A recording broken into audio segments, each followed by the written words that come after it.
Baik, kita lanjutkan pembahasan soal penilaian akhir semester 1 untuk SMP dan MTS kelas 9 mata pelajaran Bahasa Indonesia untuk soal nomor 11 sampai dengan nomor 20. Soal nomor 11, cermati kutipan pidato berikut yang ditanyakan kalimat yang tepat untuk melengkapi kutipan pidato tersebut. Soal ini berkaitan dengan tata bentukan, misalnya atas perhatian teman-teman, atau atas perhatian teman-teman semua, atau atas perhatiannya. Kata gantinya dalam frasa atas perhatiannya merujuk pada orang ketiga. Kalimat itu komunikasi dua pihak, yaitu pembicara dan pendengar. Ucapan pembicara ditujukan kepada orang kedua, maka menjadi tidak jelas siapa yang dimaksud dengannya pada kalimat tersebut. Seharusnya nya itu diganti dengan kata ganti orang kedua, misalnya Anda, atau diganti dengan kata sapaan, Bapak, Ibu, atau Saudara, sehingga menjadi atas perhatian Bapak, Ibu, Saudara. Dengan demikian, jawaban yang paling tepat adalah jawaban A. Atas perhatian teman-teman, saya mengucapkan terima kasih,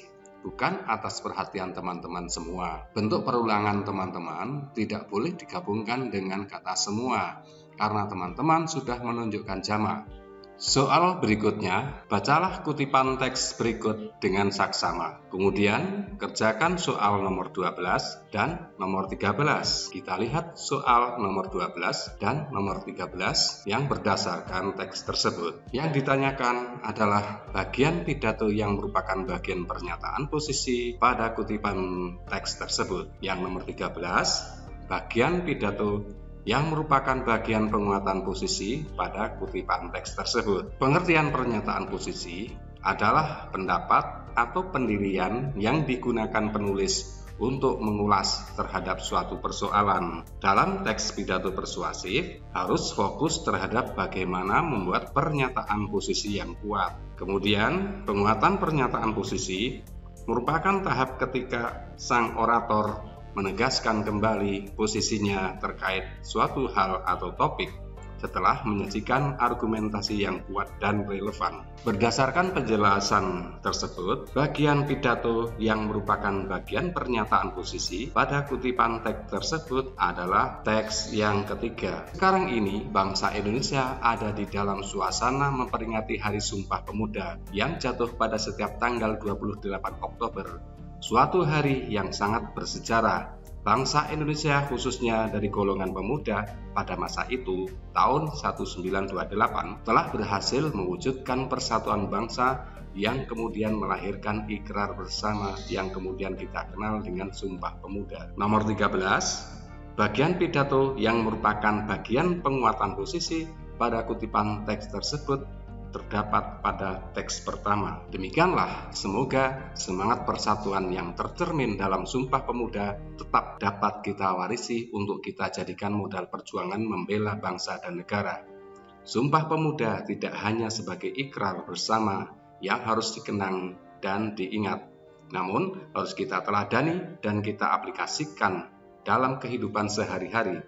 Semangat persatuan yang akan membawa kejayaan dan kedamaian. Soal nomor 14, bacalah kutipan teks pidato berikut dengan saksama. Yang ditanyakan, kalimat yang menggunakan model repetisi pada kutipan teks pidato persuasif tersebut adalah model repetisi, berarti perulangan bunyi, suku kata, atau bagian kalimat yang dianggap penting untuk memberi tekanan dalam sebuah konteks yang sesuai. Repetisi atau perulangan adalah penyebutan kembali suatu kata atau frasa yang sama yang telah disebut sebelumnya. Perulangan dapat berupa kata, frasa, atau klausa. Dalam perulangan itu, kemungkinan yang diulang adalah nomina atau verba atau kategori kata lain. Dengan demikian, kita dapat menyimpulkan bahwa kalimat yang menggunakan model repetisi pada kutipan teks pidato persuasif adalah kalimat nomor 1 dan kalimat nomor 2. Saya merasa takut berada di bawah sinar matahari karena berlubangnya ozon. Saya merasa takut untuk bernafas karena saya tidak tahu ada bahan kimia yang dibawa oleh udara. Yang diulang adalah kata saya merasa takut. Diulang juga pada kalimat yang kedua. Selanjutnya, soal nomor 15 dan nomor 16. Perhatikan kutipan pidato Seven Suzuki berikut untuk menjawab soal nomor 15 dan 16. Yang ditanyakan soal nomor 15, latar belakang utama masalah yang diungkapkan Seven Suzuki ditunjukkan oleh nomor 1, nomor 2, nomor 3, atau nomor 4. Untuk nomor 16, perkenalan Seven Suzuki yang mengesankan ditunjukkan oleh nomor 1, nomor 2, nomor 3, atau nomor 4. Penjelasannya sebagai berikut. Keempat paragraf tersebut merupakan bagian latar belakang. Paragraf 1 tentang penemuan Seven Suzuki bahwa ikan-ikan penuh dengan kanker dan mati setiap hari. Paragraf kedua tentang kedatangannya dalam forum tersebut. Paragraf ketiga, ungkapan bahwa kita semua mengalami permasalahan yang sama. Paragraf keempat, tentang tujuan utama atau latar belakang utama pidato Seven Suzuki.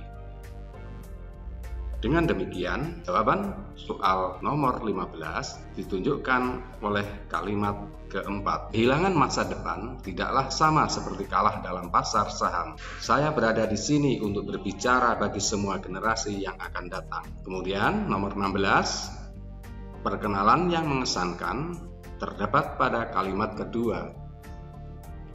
Kami menggalang dana untuk bisa datang ke sini sejauh 6.000 mil untuk berbicara kepada Anda, sekalian orang dewasa, bahwa Anda harus mengubah cara Anda. Hari ini, di sini juga, saya tidak memiliki agenda tersembunyi. Saya menginginkan masa depan bagi diri saya saja. Selanjutnya, soal nomor 17. Perhatikan ilustrasi berikut. SMP Negeri 70 Bahana mengadakan acara perpisahan siswa kelas 9 tahun pelajaran 2021-2022 dengan siswa kelas 7 dan kelas 8. Tempat kegiatan di Gedung Balai Pintar. Pembuka teks pidato sambutan Ketua OSIS selaku wakil siswa kelas 7 dan kelas 8 yang tepat adalah A. Pada saat yang berbahagia ini, izinkanlah saya selaku Ketua OSIS menyampaikan beberapa pesan kepada mereka. Pada saat yang berbahagia ini, izinkanlah saya selaku Ketua OSIS menyampaikan beberapa pesan kepada mereka. Kakak-kakak kelas yang kucintai, berat rasanya hati kami melepas langkah kakimu. Bertahun bersama terasa sekejap saja. Apakah ini bagian pembuka? Tentu bukan bagian pembuka.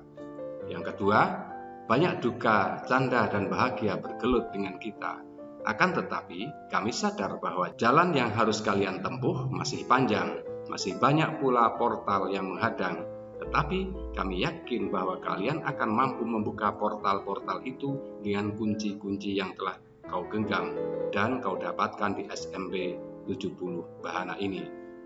Tampaknya bagian B ini bukan merupakan pembuka pidato. Kalimat C, puji syukur kita ucapkan kepada Tuhan yang Maha Kuasa karena berkat rahmat dan hidayahnya pada hari ini kita dapat berkumpul dalam keadaan sehat. Hari ini merupakan hari yang membahagiakan sekaligus mengharukan karena pada hari ini kita merayakan kelulusan para siswa kelas 9 sekaligus melepas mereka untuk menapak ke depan dan meretas jalan untuk mencapai cita-cita.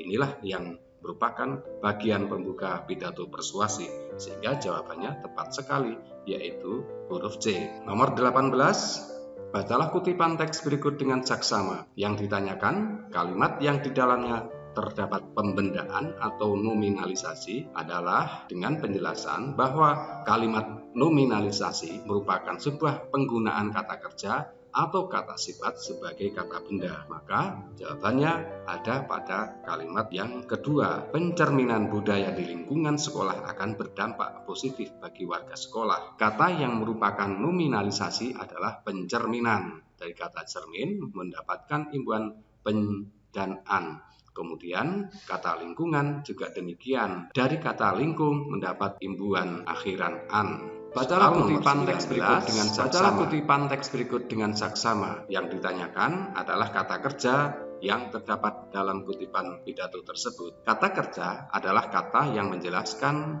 suatu perbuatan atau kegiatan yang dilakukan oleh seseorang. Kata kerja juga dapat dibuat dengan imbuhan. Di antaranya imbuhan me, di, ter, ber, mekan, dikan, memperan, memperi, dan beran.